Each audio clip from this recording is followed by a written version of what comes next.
Probably the most important resource I used during my time at Boston University was the Educational Resource Center's peer tutors.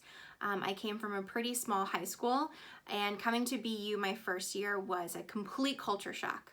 I really wasn't kind of prepared for how many people there were, and how independent I was going to have to be. And so having a peer tutor in 3 of my subjects my freshman year was really important. They gave me the personal attention that I really needed to succeed.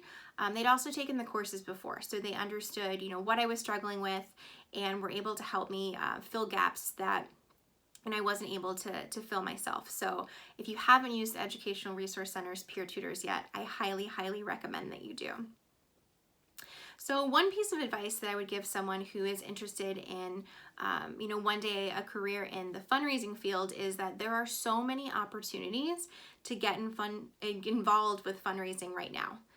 So whether that's a student organization that needs funds for t-shirts or an event, or there's a nonprofit in your hometown that you really love the work they're doing for your community and you want to find a way to support them. Organizations are always looking for volunteers that are willing to assist with fundraising.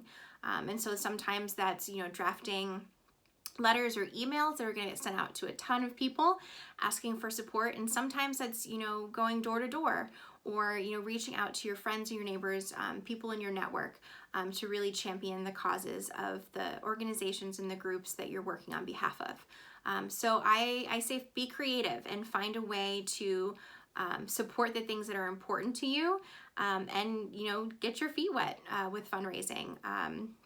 Everyone's always really afraid to ask for money, but I always tell people that are interested in fundraising that very rarely are you asking for money. Really what you're asking for is support.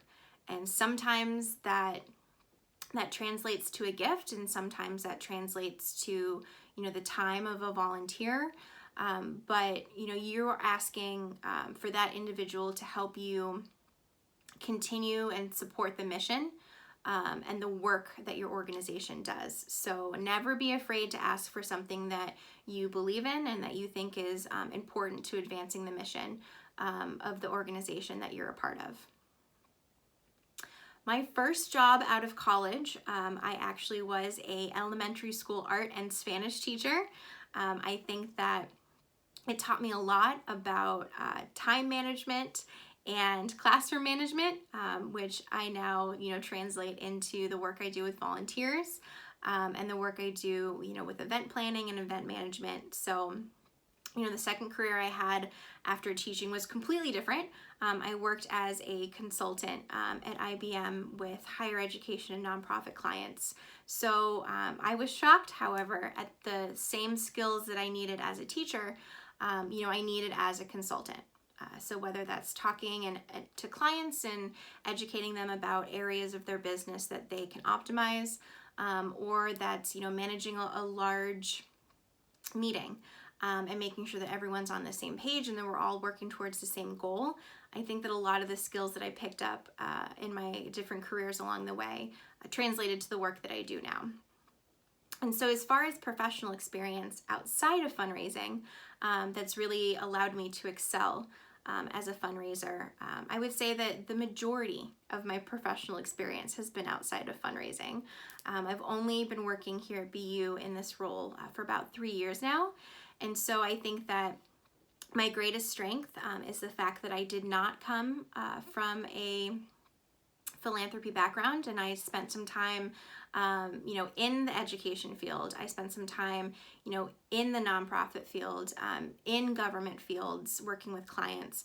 So the fact that I really had an understanding of what these businesses or these organizations were doing helped me advocate for them as a fundraiser.